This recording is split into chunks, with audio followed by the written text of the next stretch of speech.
Fala, gurizada. Tudo bem? Tá bom o áudio aí?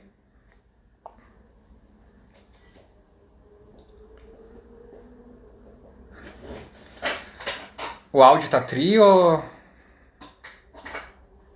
tem que arrumar? Estão me ouvindo bem?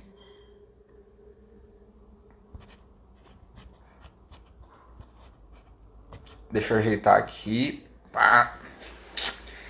Professor Gustavo entrou.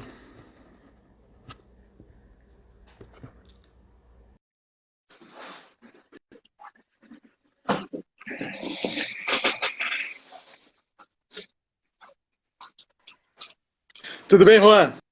E aí, professor, tudo bem? Como é que vamos? Tudo jóia? Tudo ótimo, tranquilo. E esse Boa frio noite. aí? Começou? Opa, já começou tarde. Começou tarde. Eu não gosto, né? Eu gosto bastante. Eu não gosto, eu não sou muito fã de frio. Bom, deixa eu te apresentar então. Esperar chegar um pessoal aí, tem 6 pessoas, esperar chegar o pessoalzinho por enquanto. Tá bem, fica à vontade. Aniversário do Hayek hoje. Aniversário do Hayek. Ele ganhou o Prêmio Nobel de Economia em 74, né? 1974, exatamente. Show de Na bola. ocasião, na ocasião, ainda um dos primeiros, se eu não me engano, foi o quinto prêmio Nobel, o sexto prêmio Nobel concedido, né? O Prêmio Nobel de Economia. Na realidade, não é um prêmio Nobel, né? Ele é um prêmio Nobel oferecido pelo Banco Central Sueco, né? Então não está considerado como um daqueles Nobéis originais. Sim, Inclusive tem um eufemismo no título, né, que é Prêmio Nobel ou Prêmio em Memória de Alfred Nobel a pesquisadores em economia, alguma coisa assim para, né? Então, daquelas áreas originais da ciência premiadas com o Prêmio Nobel, química, física, medicina, tem até alguma resistência em conceder o Nobel em economia, por isso que ele é chamado com Prêmio em Memória a Alfred Nobel. entendi. O Hayek ganhou, o Friedman ganhou também, né? Hayek, Friedman, né? Friedman ganhou logo depois, também em 1978, alguma coisa assim. Arthur Lewis, inclusive acho que merece o registro, né? O Arthur Lewis foi o primeiro prêmio Nobel, né, negro, né? E foi um prêmio Nobel em economia, né? Na Ainda década, na década, na ainda década na de década 70. de 70. Pô, legal, Isso. legal, baita informação. Não sabia disso. Bom, professor, deixa eu começar então. A gente já tem um número razoável. Professor Gustavo Inácio, segunda live que a gente está fazendo. A primeira foi logo no início da hecatombe da pandemia. Dia 19 de março ainda. 19 de março, a gente conversou sobre, enfim, quais os impactos econômicos que isso ia trazer. A gente não sabia muito bem como as coisas iam se desenrolar, né? A Claro, gente não sabia quanto tempo isso ia durar, enfim.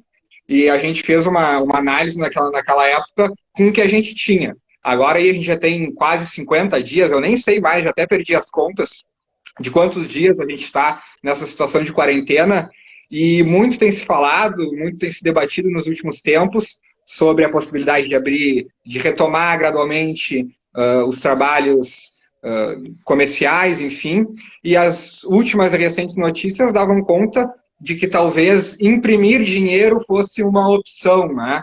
Inclusive a PEC do orçamento que foi aprovada no Congresso Nacional essa semana, eu nem sei se ela já foi promulgada, não li sobre isso ainda, previa a possibilidade de que o Banco Central fizesse algumas operações que seriam uma forma de impressão de moeda, né?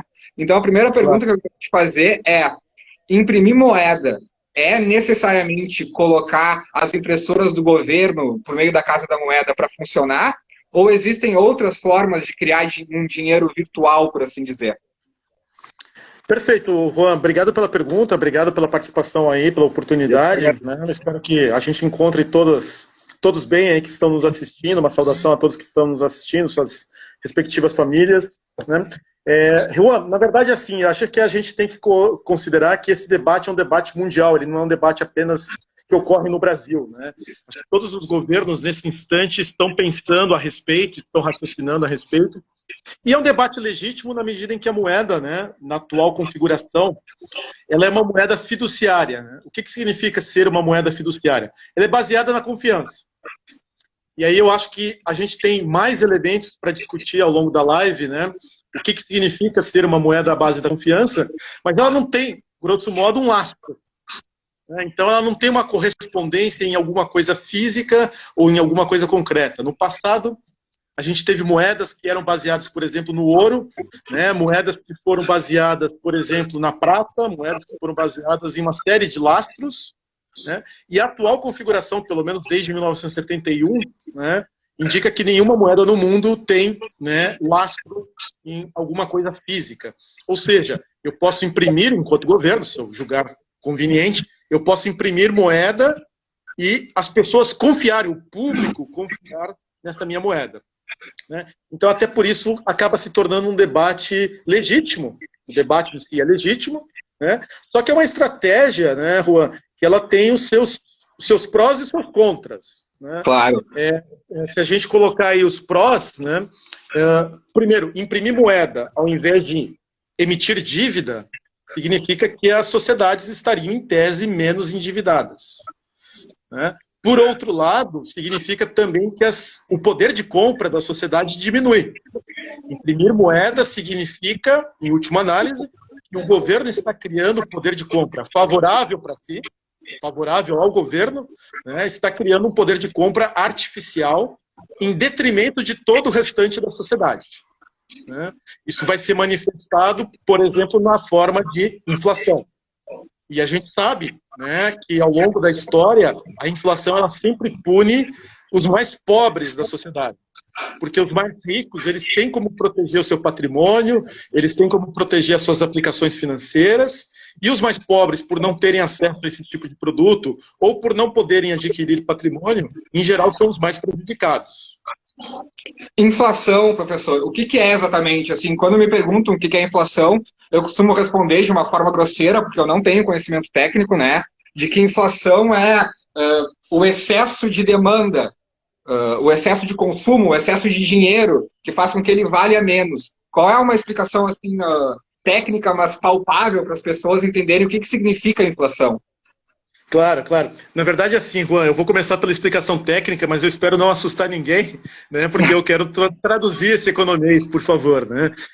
Inflação é, por definição, né, a elevação dos preços, tá? É a elevação sistemática e generalizada dos preços, tá bem? Vamos traduzir um pouquinho essa definição, né? Porque elevada o aumento significativo dos preços que a inflação ela estaria presente em todos os setores da economia. Então, todos os setores da economia elevam preços. Não basta que, por exemplo, apenas o setor de montadoras de automóveis eleve os seus preços. Tem que ser em todos os setores, né? E generalizado significa também que, sistemático, perdão, significa que tem que ser permanente no tempo. Então, se houver um aumento de preços, por exemplo, em maio, né, esse aumento não se repetir nos meses subsequentes ou nos anos subsequentes, isso não vai ser inflação, né? Uhum. Então, sempre que há inflação, ela se estende por todos os setores da economia e, né, se estende por todos o tempo na economia, tá bem? Então, assim, o que acontece, né? Traduziu aí uma das definições de inflação, que é a inflação sempre que há uma demanda maior que a oferta, né? E essa demanda maior que a oferta, né, ela faz subir os preços, ela pode ser criada através da emissão monetária. Então, o governo emite moeda, né, e isso dá poder de compra ao governo, então ele sai comprando uma série de produtos, ou ele sai transferindo esse dinheiro para a população, e isso ocasiona, então, o aumento generalizado e sistemático dos preços, ou seja, todos os produtos sobem de preço o tempo todo. Isso é inflação, né? E deflação, porque muita gente tem falado, né, que não seria um problema necessariamente imprimir moeda agora, porque a gente não está em um período de demanda e de consumo desenfreado. A gente está num período de consumo baixo, de redução drástica da demanda. E claro. O que exatamente significa a deflação e por que ela é ruim? Porque inflação é ruim, deflação também é ruim. Por que a deflação é ruim e também o que é a deflação? Claro. Inclusive, até adicionando uma informação aí, né, Juan? Hoje a gente teve a divulgação do IPCA do mês de março, né? E o IPCA do mês de março já mostra, desculpa, do mês de abril, já mostra uma deflação na economia brasileira, né? O IPCA recuou, se eu não estou enganado, menos 0,31%, né? Os preços recuaram menos 0,31%. Então, o que a gente assiste nesse instante, né, Juan, é uma inflação, um aumento de preços apenas nos setores de medicamentos, nos setores de produtos de higiene e no setor de produtos de alimentares. No restante da economia, a regra geral, a gente assiste deflação, né? A gente assiste uma queda no nível dos preços, né? Por exemplo, as atividades de lazer, os seus preços, obviamente, estão decaindo em função, né, até das próprias restrições sanitárias. Poucas pessoas estão frequentando atividades de lazer, né, e, naturalmente, o preço está caindo. Poucas pessoas estão, por exemplo, comprando vestuário, e o preço do vestuário está caindo. Os estoques estão altos e os comerciantes, por óbvio, né, estão deixando cair os preços para poder se desfazer desses estoques. E também é uma indefinição sobre emprego, é uma indefinição sobre renda. As pessoas estão segurando, por exemplo, a compra de automóveis, a compra de imóveis. A gente teve a oportunidade de comentar isso na live anterior, né? Então, Juan, a deflação ela é ruim porque, na verdade, ela acaba também proporcionando a perda de investimento. Então, pense na situação em que temos um industrial ou temos um comerciante no qual o seu preço está caindo, né? Ou até mesmo uma atividade de lazer, turismo, por exemplo, né? Quando esses preços caem, você fica desencorajado a realizar novos investimentos. Por que eu vou fazer um investimento em algo que as pessoas estão pagando cada vez menos, né? Muito embora o meu resultado seja na margem, né? Por que eu faria um investimento em uma atividade econômica que está perdendo agora, né, perdendo preço? Então, esse é o principal drama quando a gente tem deflação. Quando a gente tem inflação, o principal drama é que a gente distribui renda ao inverso. Os mais pobres estão prejudicados, nós temos descontrole de preços e aí a população mais pobre não consegue fazer uma proteção, né? E quando nós temos deflação, nós temos a perspectiva de queda nos investimentos e, por consequência, lá na frente, né, nós temos o cenário em que o emprego vai diminuir. Entendi. Então, a inflação, para resumir, a inflação é o aumento da demanda e a redução da oferta, o que faz com que os preços fiquem mais altos, certo? Perfeito. E a deflação é a redução da demanda, o que faz... É isso? Reduz a demanda e os preços também acabam reduzindo. Perfeito, perfeito. E também lá na frente tem como consequência a deflação, né, a própria redução da oferta. Porque sabendo que eu estou sendo menos remunerado na minha atividade, provavelmente eu vou ter algum desestímulo a continuar ofertando essa atividade, pelo menos naquilo que diz respeito a bens físicos e serviços. E uma pergunta leiga, assim, a gente comentou que a inflação ela prejudica os mais pobres.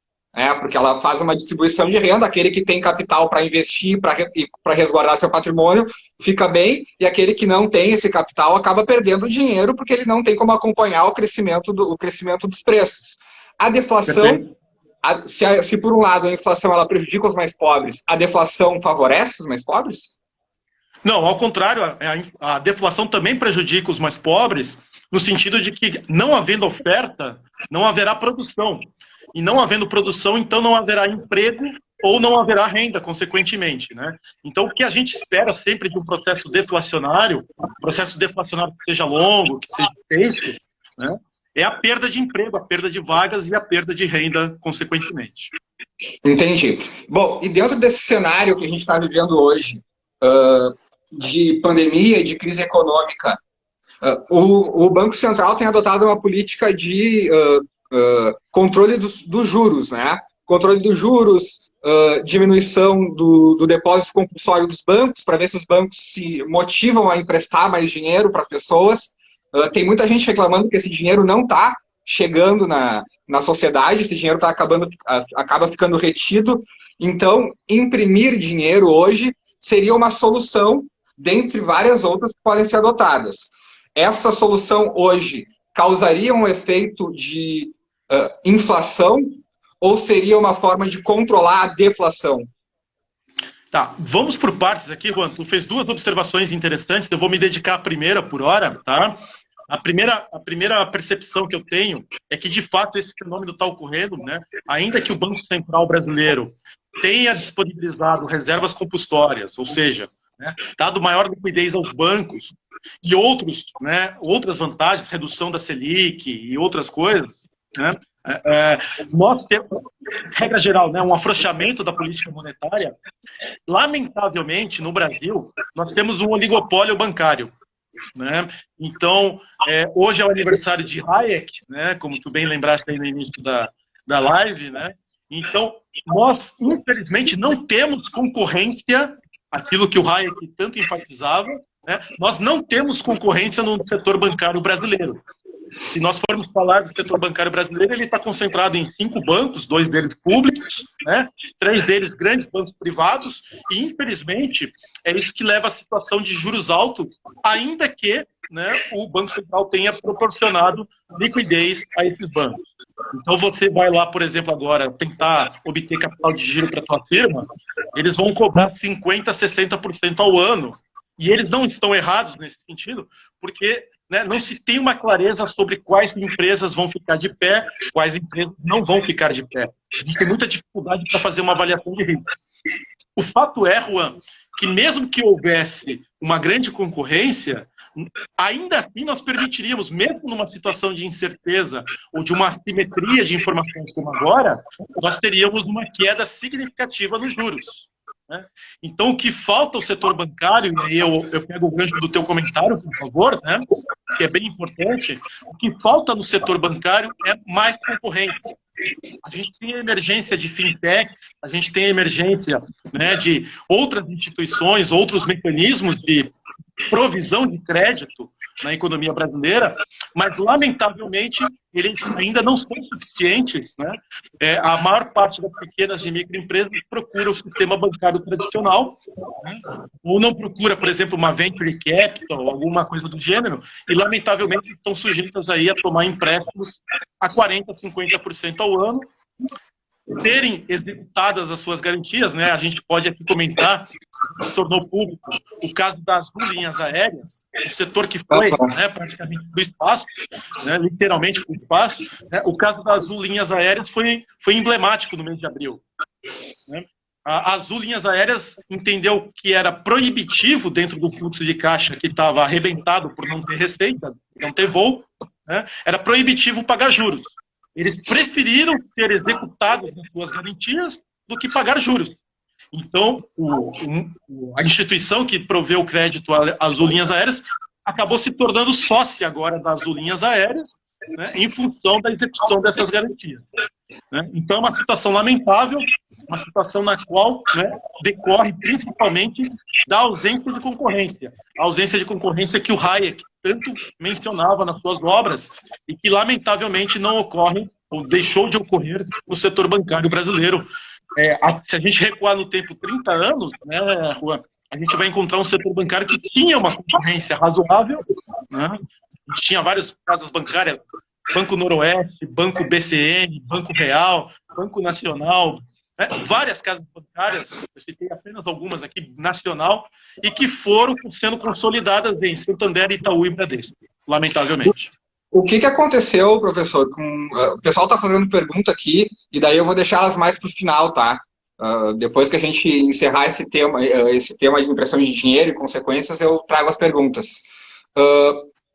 Questionamento é, o que aconteceu para o Brasil ter essa invertida e passar de a gente ter um momento de ter várias não, porque a gente nunca teve uma grande liberdade no setor bancário também, né? Mas assim, de uma relativa liberdade para o atual oligopólio, onde a gente tem 4, 5 bancos.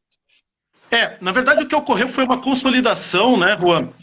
Em torno de 4, 5 casas bancárias, de 3 casas bancárias privadas, no caso, né, decorrentes principalmente, né, do fim da inflação. Grande parte das casas bancárias não estava adaptada, né, ganhava muita lucratividade em função do float, né, do giro a partir da inflação, né, e isso proporcionou, infelizmente, e poucas casas bancárias conseguiram se adaptar. De outra parte, também, Juan, eu vou citar aqui, né, o fato de que, lamentavelmente, a dívida do governo, que tem origem nos sucessivos déficits do governo, né, nos sucessivos gastos a mais do que a tributação que o governo faz, né, a dívida do governo ela proporcionou um ganho muito fácil. Né? Então, para uma tesouraria de um banco, é muito fácil investir em título público, o retorno está garantido. Tem juro alto, né? Pelo menos foi a história dos últimos 30 anos, tem juro alto e risco baixo. O retorno é certo. Né? Então, casas bancárias que estavam especializadas em emprestar para os empreendedores privados acabaram sofrendo a concorrência dos empréstimos para o governo ou da compra de títulos públicos. Então, a própria situação deficitária do governo acabou contribuindo, né, para que gestão bancária, grosso modo, fosse facilitada no Brasil, né, e a tesouraria de um banco típico começou a investir recursos, e isso explica, né, recursos em títulos públicos, e isso explica a concentração bancária também. Fez uma observação, eu achei muito interessante, que o aumento do gasto público beneficiou as instituições bancárias, é isso? Perfeito. Ficou muito mais fácil fazer gestão bancária, né? Investir em título público, você não tem risco praticamente em investindo em título público, e tinha, né, pelo menos até a realidade de 2018, você tinha um retorno garantido que era muito bom. E a gente, na década de 80, eu lembro que a minha mãe conta, eu nasci na década de 80, mas foi no final, em 88, eu tinha poucos anos de idade, e ela conta daquele período de hiperinflação, né, que tinha os caras das maquininhas, o mercado que mudava o tempo todo os preços. Isso foi uma consequência de uma política de impressão de moeda por décadas no Brasil. Na realidade, Juan, isso foi consequência de dois fatos, né? O primeiro foi o fato de que nós tivemos sucessivos planos econômicos fracassados, né? Eu destaco especialmente o Plano Cruzado. O Plano Cruzado foi um plano, né? Vou até brincar aqui com vocês, né? Porque o Plano Cruzado foi um plano econômico de maior sucesso, né?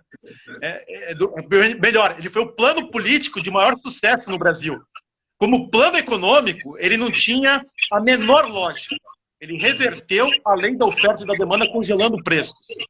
Nas últimas semanas, a gente ouviu muita gente falando, né, na possibilidade de congelar preço. Um completo absurdo, porque a oferta vai sumir se você congelar preço. Foi o que aconteceu lá no Plano Cruzado. Né? Esse foi o primeiro dado. Só que o Plano Cruzado era um plano eleitoreiro, né, Juan? Então, ele foi um plano que permitiu, por exemplo, a Assembleia Constituinte ser composta, na maioria, por parlamentares ligados ao governo José Sarney. Né? Então, do ponto de vista econômico, não tinha menor cabimento.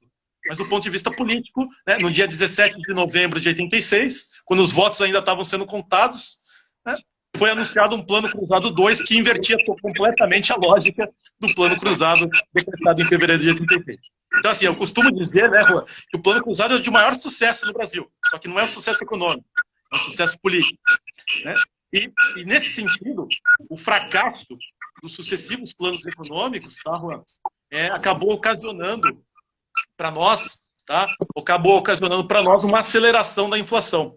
As pessoas não confiavam mais, né, na política de preços do governo, nos congelamentos do governo, saíam remarcando antes que, eventualmente, fosse decretado um novo congelamento. Isso acelerou a inflação.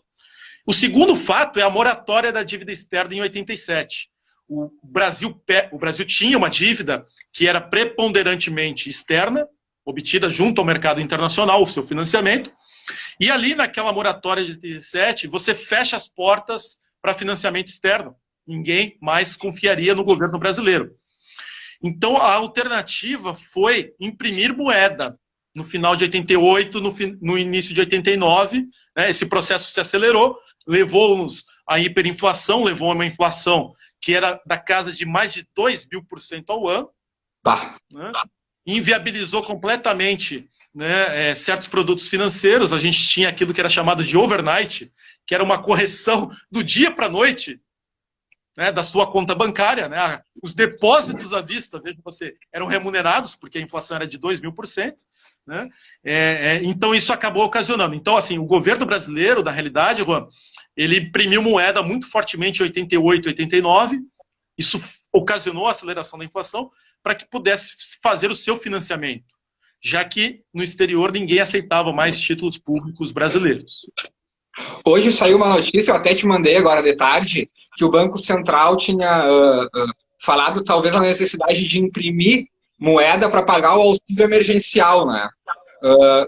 Como a gente colocou, assim, ao que parece, essa política de controle dos juros não está sendo eficiente, porque o dinheiro não está chegando na cidade, o crédito não está sendo oferecido. Essa alternativa de imprimir moeda é a que vai acabar restando para salvar de alguma forma a economia, ainda que isso tenha um custo lá na frente? Tem um custo lá na frente, eu acho importante a gente mencionar isso. Por que o Banco Central está imprimindo moeda, né, Juan, para atender aí o auxílio emergencial? Porque a liquidez necessária para fazer, né, a quantidade de moeda necessária para fazer esse tipo de auxílio emergencial, né, no volume que está sendo feito, é muito grande. Né? Então, ou o governo cobraria mais impostos, o que é impossível, dado a aprovação de um orçamento já em 2019, né? Ele só poderia cobrar impostos novos em 2021, prevendo na lei orçamentária, então essa porta está fechada, ou o governo emitiria dívida, o que também nesse instante, né, a compra de títulos públicos remunerados aí a 3% a Selic, né, parece inviável também na quantidade que o Banco Central precisa, né? Então a alternativa restante é a impressão de moeda, né, para atender essa liquidez, né, de curto prazo. Eventualmente ali na frente ele pode financiar com títulos públicos, revertendo essa liquidez, né, mas não é possível, né, as pessoas precisam disso na semana que vem nas suas contas correntes, né? As pessoas estão passando necessidade em função dessa situação. Então, a impressão de moeda acaba sendo a alternativa. O próprio Paulo Guedes, né, Juan, vamos ser razoáveis aqui, o próprio Paulo Guedes já tinha colocado essa hipótese, né, de, no limite, ter que imprimir moeda, assim como, né, já pontuado, vários governos ao redor do mundo também têm essa mesma percepção. Qual é o problema? Então, ali a gente poderia citar dois problemas, né? O primeiro seria a possível ocorrência de uma inflação, tá? Nesse caso, eu acho que essa probabilidade, apesar de existir, ela é pequena, né? Porque a gente tem um choque de demanda negativo muito grande, né? As pessoas simplesmente deixaram de consumir, né? E a gente tem, então, também reflexos sobre a atividade econômica. Hoje, grande parte das empresas, né, Juan, a gente sabe disso, estão furadas, elas não têm dinheiro, não têm caixa para pagar a folha de pagamento. Se eu quiser, muitas empresas, a gente está lidando aqui com muitas empresas que sequer têm caixa para demissão, para pagar a indenização referente à demissão do seu colaborador, né? Então, elas estão prevendo um mercado menor, estão prevendo uma atividade menor e, consequentemente, um número de trabalhadores menor, mas não tem dinheiro sequer para demitir o seu funcionário, né? Então, ou estão pactuando, ou estão fazendo... Enfim, a situação é desesperadora, né? Então, penso eu que, apesar de, tecnicamente, impressão de moeda gerar inflação, nesse momento, esse risco é baixo, porque o choque de demanda negativo é muito forte, né? A gente tem notícias aí, uma pesquisa da Confederação Nacional da Indústria, Juan, que 40% da população brasileira perdeu completamente a renda nessas semanas, né? Então, essa é uma situação que eu classifico como desesperadora e, mais uma vez, você pagar um auxílio emergencial de R$600 ou de R$1.200, né, você não vai gerar inflação que não seja, de novo, em alimentos, higiene e medicamentos, itens de primeira necessidade, né? Você não vai imaginar que pagando auxílio emergencial de R$1.200 você vai gerar inflação, por exemplo, no setor de automóveis, né? Ou no setor, né, de, vamos dizer, lazer, ou no setor de restaurantes. Metade dos restaurantes estão fechando já, né? Então, me parece que medicamentos, produtos de higiene e alimentos, aí sim nós vamos ter inflação, né? Mas isso também vai gerar oferta. Essas indústrias vão ser beneficiadas porque os estoques vão ter que estar sendo repostos nos supermercados, enfim, nas mercearias que estão abertas, tá? Então, inflação, Juan, neste momento me parece um risco baixo. E, mais uma vez, a gente tem que, de alguma forma, salvar o curto prazo, caso contrário, o próprio setor privado estará comprometido. a própria vocação, a própria força criativa das pessoas estará comprometida. Existe um segundo risco, né? Tomando aqui um pouquinho de ar, existe um segundo risco que vai se manifestar no médio e longo prazo, inevitavelmente. Tá? Então, o problema que eu vou citar agora, ele não é um problema que vai acontecer nesse instante. Ele vai acontecer mais à frente, que é o de credibilidade da moeda. Tá? Mesmo que você seja o dólar americano, você tem que manter a sua credibilidade. Né? Você é o euro, você é o dólar americano, você é o iene. Você tem que manter a sua credibilidade. E esse é o principal problema que a gente enxerga no médio e longo prazo.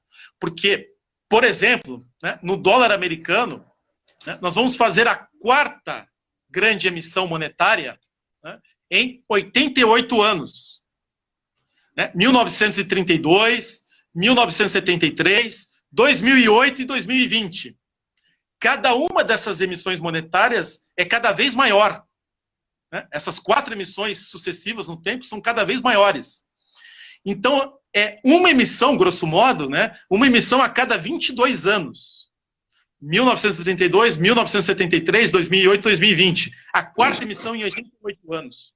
Então, né, você ou qualquer pessoa, né, dentro da economia, no futuro, daqui a 2 anos, daqui a 3 anos, quando for comprar um título em dólar, em iene, em euro, ou até mesmo em real, não preciso nem dizer o caso brasileiro, né, Juan, vai desconfiar desse título. Por que eu vou guardar a minha poupança, por que eu vou guardar a minha sobra de recursos em algo que a qualquer instante pode ser desvalorizado através de uma emissão maciça? Ainda que essa emissão, porventura, seja justificada, seja um caso extremo, etc., por que eu vou confiar nisso? Né? Então, o problema principal é de credibilidade. Então, eu estou imaginando, Juan, que se nós, né, me parece até meio inevitável, se nós, globalmente, mundialmente, recorrermos à emissão monetária para tentar salvar justamente esse curto prazo, essas empresas que estão penduradas, né, nós vamos ter a necessidade de, no futuro, tentarmos reestabelecer a confiança da moeda novamente. Então, a gente volta lá no início da nossa live, que a gente falava sobre o fato de, na atualidade, as moedas serem fiduciárias, ou seja, moedas sem lastro. Elas são baseadas na confiança. No futuro, você vai estar tão desconfiado dessa moeda, que essa moeda, de alguma maneira, vai ter que ter um novo lastro. Caso contrário, a gente não está falando mais de dólar americano, a gente não está falando mais de dólar canadense, a gente não está falando mais de euro. Né? Então, estou imaginando que, sim, vai haver uma emissão monetária para salvar o curto prazo.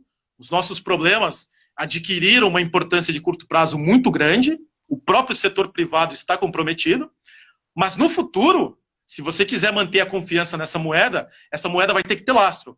Em outras palavras, o governo não vai poder ter a liberdade de imprimir a hora que ele quiser, mesmo que o critério seja justificado. Falando sobre lastro, essa tua explanação me surgiu várias perguntas, mas sobre lastro especificamente, nós já tivemos o ouro como lastro, né? Em algum momento da história, o ouro foi o lastro das moedas. Isso acabou se perdendo. Né?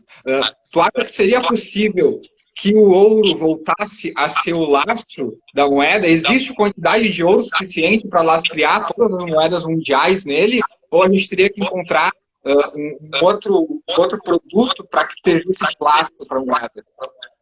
Perfeito, Juan. Nós não precisaríamos lastrear todas as moedas, tá? Bastaria que uma única fosse lastreada. Por exemplo, ao final da Segunda Guerra Mundial, conferência de Bretton Woods, etc., né, ao final da Segunda Guerra Mundial, decidiu-se que a moeda mundial, o dólar americano, seria a única moeda com lastro. Ela garantiria a estabilidade da moeda, né, e as demais moedas seriam cotadas frente ao dólar. Foi esse o arranjo.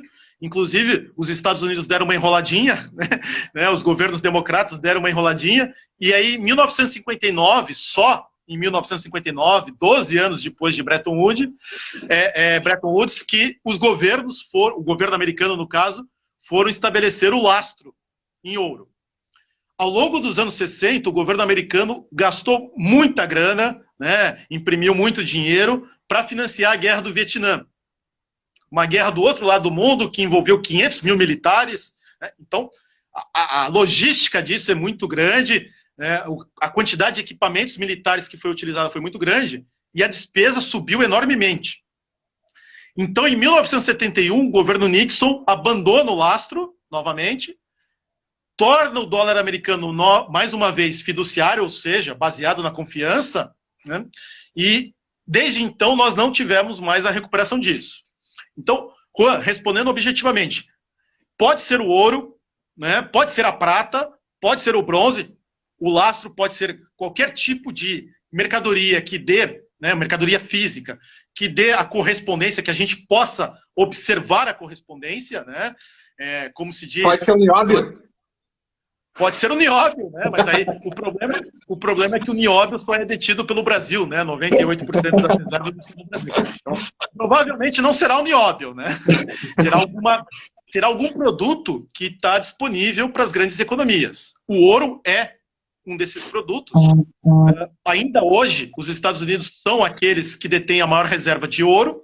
Veja você, Juan, inclusive, que o estado do Texas detém uma reserva de ouro particular, né, que é a 5ª maior reserva de ouro do mundo, o estado do Texas. Né? O estado do Texas, por exemplo, tem mais ouro que a China. Caramba! Né? Então, provavelmente, até pelo fato de ter de nós termos relações internacionais mais tumultuadas, depois que passar a pandemia, né, a China está em posição desfavorável em relação ao ouro.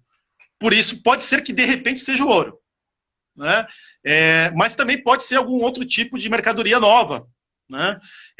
Pode ser também criptomoeda. A criptomoeda tem ganhado um destaque. Né? A desvantagem da criptomoeda é que ela não é observável, ela não é concreta, né? Ela ainda é apenas um título, né? Grosso modo, um investimento, mas, né, eventualmente você pode desenhar um sistema monetário fundamentado na criptomoeda, desde que os agentes confiem nesse produto. Então, tem que ser um produto de fácil estocagem e abundante, né, para fazer essa correspondência com a moeda. Mas, Juan, não precisa ser necessariamente um produto, né, em grande oferta. Você pode estabelecer uma correspondência. Se o ouro fosse raro, né, ainda assim eu poderia estabelecer assim do tipo, para cada 100 milhões, uma cotação absurda. Para cada 100 milhões de dólares, eu posso estabelecer 1 quilo de ouro. Não tem problema nenhum. O importante é gerar confiança. Se você partir agora para uma emissão monetária gigantesca, você vai ter um problema de confiança lá na frente e só, penso eu, né, só o lastro poderia restabelecer essa confiança.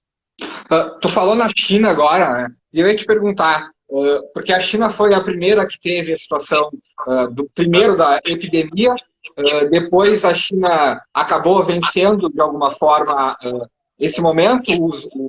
Eu acredito que em algum momento os olhos do mundo vão se voltar à China. Agora os países estão preocupados em combater a epidemia que está acontecendo dentro dos seus países, mas em algum momento a China vai ser o foco das atenções, né?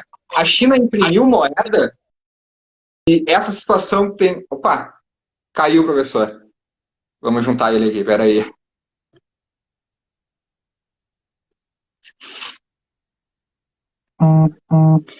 Enquanto o professor não vem, valeu para todo mundo que está assistindo. Não vou citar todo mundo, que é uma galera. Oi, Juan. Oi, estamos de volta. Então, a China, hoje, no cenário atual, né, num futuro em que se decida usar o lastro, o ouro, por exemplo, a China estaria em desvantagem. Mas hoje, a China tem alguma vantagem? E será que a China está pensando nessa possibilidade? Inclusive, eu vi que eles lançaram uma criptomoeda recentemente, né? Sim, e eu na verdade, a China está pensando de economia internacional. A China está pensando, sim, nessa possibilidade, inclusive porque ela proibiu, né, a aquisição de ações em determinadas bolsas, que são importantes, na forma de dólar americano. O que isso implica? Isso implica em menor demanda pelo dólar americano e a consequente desvalorização. Né? Então, autorizou que o dólar americano fosse substituído pela sua própria criptomoeda, né, que é um movimento claramente hostil aos Estados Unidos. Né? É um movimento de bastidores, ele não está aí na mídia, não está aí nas grandes conversas, mas é um movimento que sinaliza, né, a hostilidade da China para com a economia americana. Então, eu acho que em algum momento, sim, já tá acontecendo. Veja você, a Austrália, que vende grande parte do seu fluxo comercial para a China, né, já mandou questionamentos à China sobre a origem da pandemia, sobre o tratamento das informações da pandemia, que nós sabemos, né, foi pelo menos o tratamento das informações iniciais da pandemia, sem querer entrar no mérito de laboratório ou não de laboratório, mas o próprio tratamento das informações da China no início foi omisso. A China escondeu informações, escondeu que havia transmissão humana em relação ao vírus, e a Austrália questionou a China em relação a isso, e a China devolveu dizendo que deixaria de comprar produtos australianos. Então, assim, mesmo um cliente tradicional, né, como a Austrália, ou melhor, no caso, a China da Austrália, né, não foi isentado disso. Então, os dedos já começaram a ser apontados, vamos dizer assim, no plano internacional, e nós vamos ter, provavelmente, né, Juan, relações internacionais que são relações internacionais que retornarão ao tempo da Guerra Fria, onde um bloco está com um país, no caso a China, outro bloco vai ficar com o mundo ocidental, o mundo dos Estados Unidos e Europa. Infelizmente, vai ser um momento em que a gente vai perder, né, também em termos de liberdade econômica, e a tendência é que apareça uma maior quantidade de protecionismo. Eu já tenho visto isso em algumas redes sociais, até no contexto brasileiro, mas também no contexto internacional, né? Compre produtos nacionais, gere empregos dentro do seu país. Esse tipo de apelo vai alcançar também a política de comércio exterior, e o mundo vai ser muito mais protecionista após a pandemia. Tá? Então, no nível de relações internacionais, e linkando também com a questão anterior, Juan, nós vamos também ter, provavelmente, sistemas monetários, né, que serão duplos.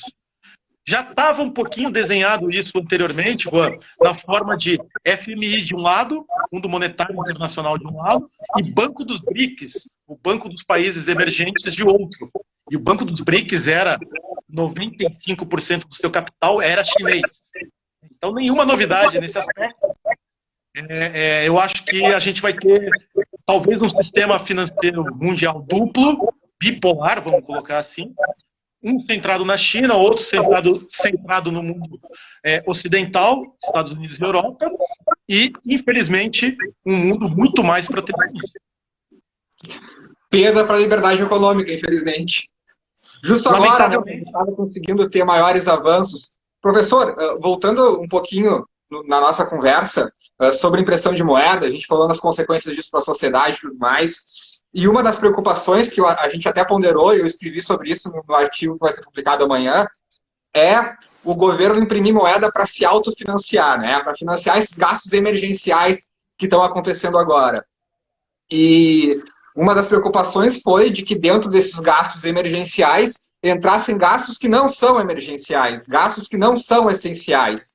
E parece que isso ficou bem sinalizado na função da PEC do orçamento, onde foi incluída lá uma emenda possibilitando reajustes para categorias que nem envolvidas diretamente nessa situação da pandemia estão. Dentro de um contexto brasileiro e dentro de um contexto que a gente já não tem mais o teto de gastos, porque a gente está numa situação de calamidade pública, essa é uma preocupação razoável para que a sociedade volte os seus olhos e faça o seu trabalho de fiscalização com mais incisividade?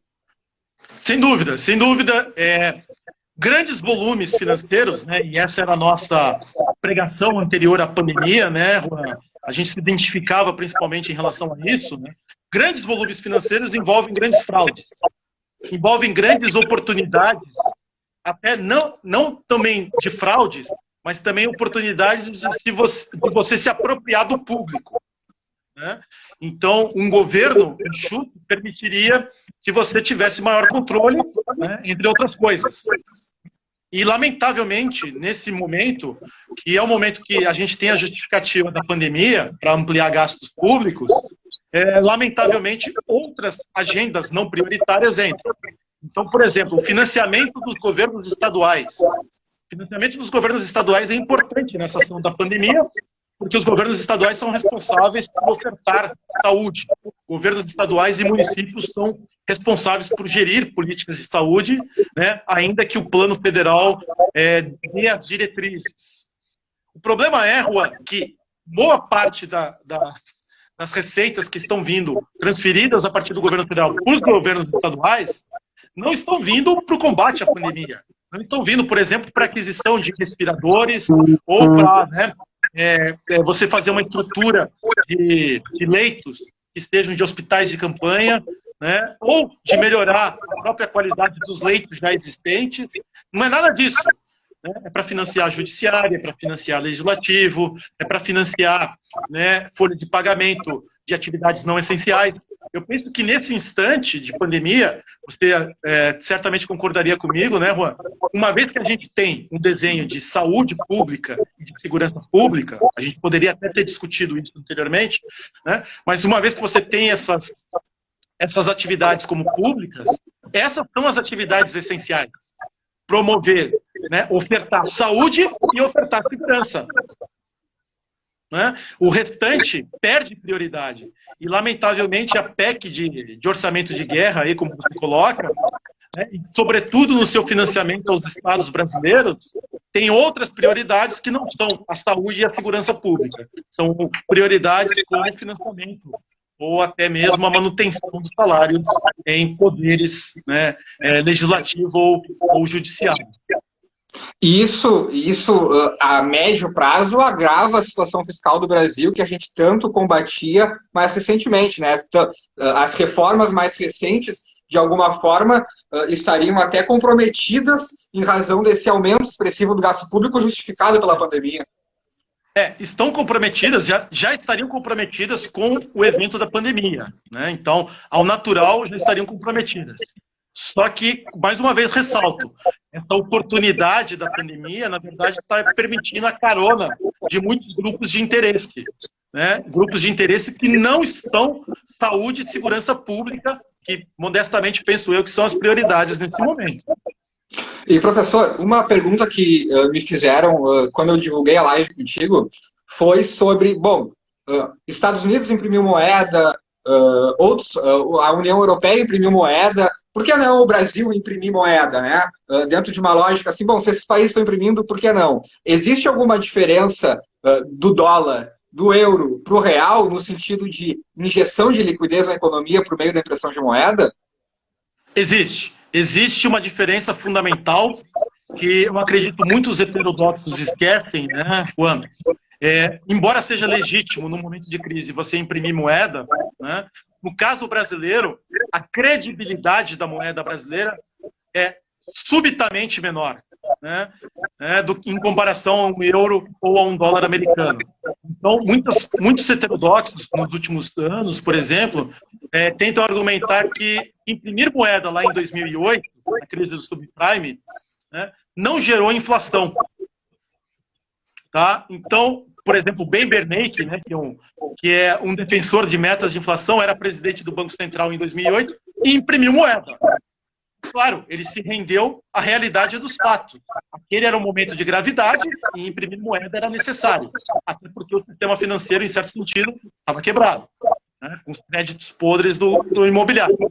Só que imprimir moeda no dólar americano é uma coisa. Imprimir moeda no real tem uma credibilidade completamente diferente. Então, o dólar americano teve um grande volume de impressão de moeda e não gerou inflação. Até porque, Juan, o dólar americano que foi impresso na ocasião de 2008, 2009, ele se espalhou pelo mundo. Porque o dólar americano é aceito em qualquer esquina nesse mundo até agora. Diferentemente do real. Se eu imprimir real na economia brasileira, ele não vai se espalhar pelo mundo, ele vai ficar fechado aqui na economia brasileira, né? Então a experiência seria diferente. Aqui nós teríamos inflação, porque ele vai ficar preso dentro da economia brasileira, ao invés do dólar americano, que vai se espalhar pelo mundo, uma vez que tem uma credibilidade muito grande. Mas veja, talvez a inflação, de novo, eu acho que eu vou convidar os teus colegas a pensar sobre isso, talvez a inflação nesse momento seja o menor dos problemas, porque a gente está vendo a economia privada ruir, né, foi interrompido os negócios. Setor de turismo, setor de empresa aérea, setor de hotel, né, setor de restaurante, que são grandes empregadores, serviços são grandes empregadores, comércio, são grandes empregadores, ruíram. Né? Então, o problema principal fica a médio e longo prazo, que é a credibilidade da moeda. E aí, talvez o lastro, né, estabelecer um lastro na moeda seja importante, né, para retomar essa credibilidade. Então, Juan, vou te dizer, né, tu citou até o euro, eu não estou querendo causar pânico em ninguém aqui, por favor, não é o meu objetivo. A live tem um objetivo que é meramente, né, a gente provocar a reflexão dos colegas aí, né, mas o euro vai ter que ser muito impresso. Vou fazer aqui uma previsão. O sistema financeiro italiano provavelmente não aguentou a quarentena. Era um sistema financeiro italiano que já estava balançando antes de qualquer crise. E quando você tem quarentena e lockdown extensos, como a gente teve na principal região econômica da Itália, que é a Lombardia, né?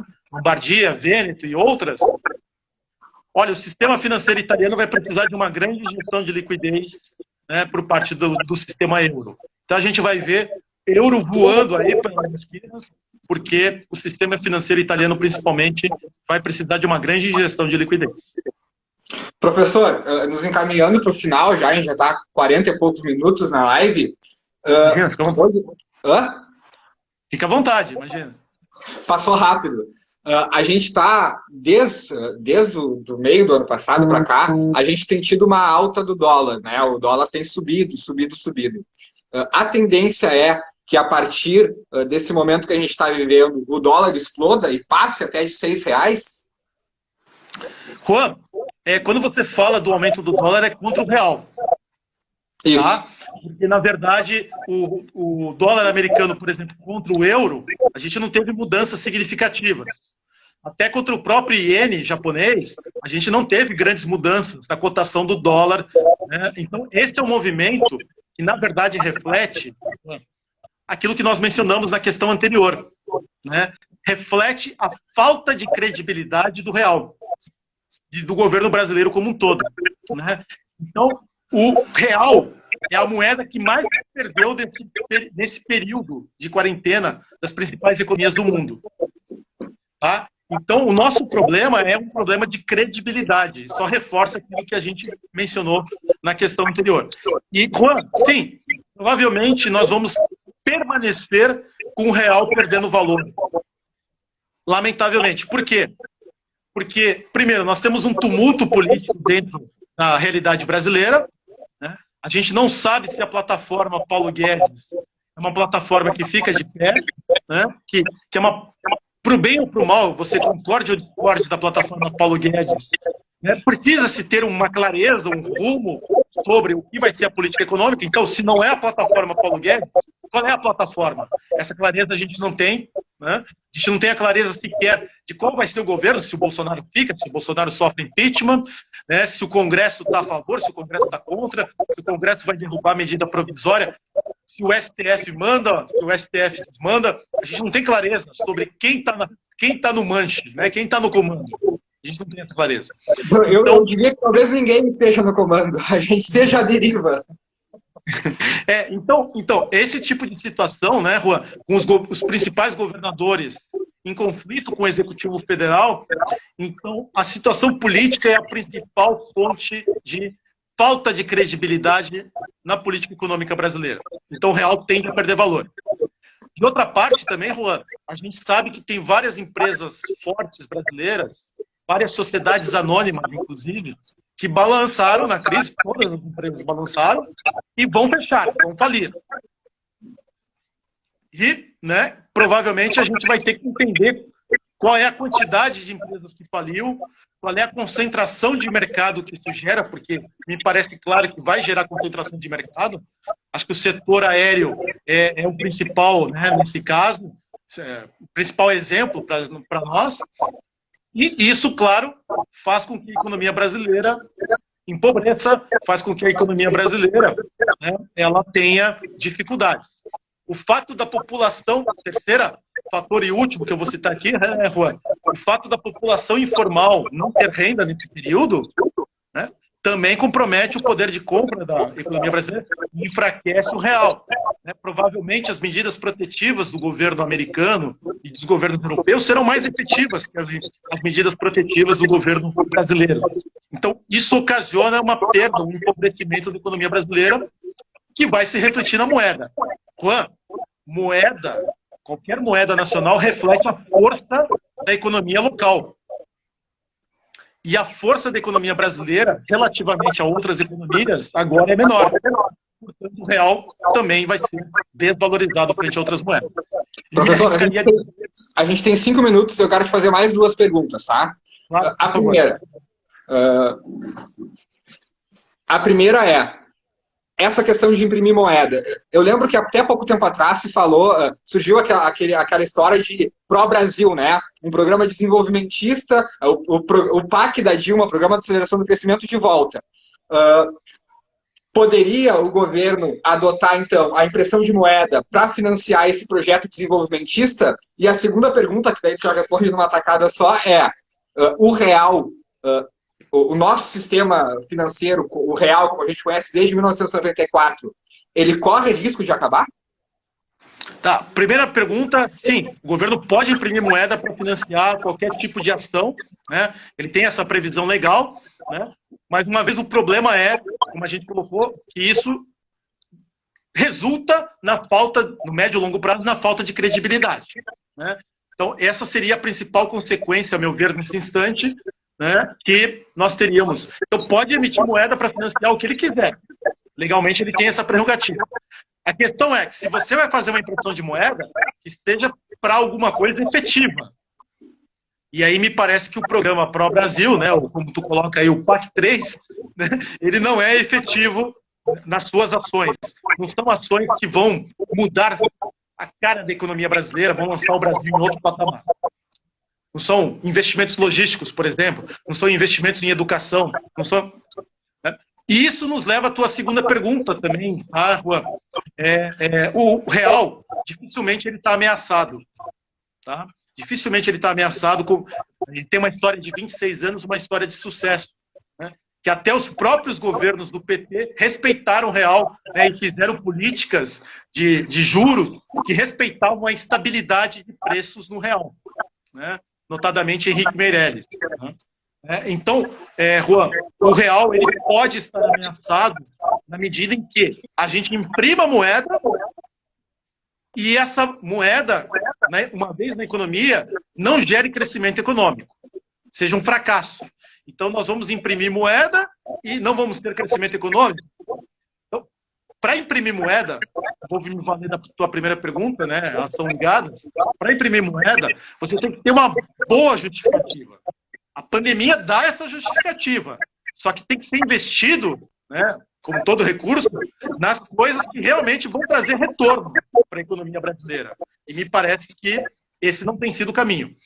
Então, o real pode sim estar ameaçado, né, mas eu acredito que mais dia, menos dia, a gente vai ter essa consciência por parte do governo.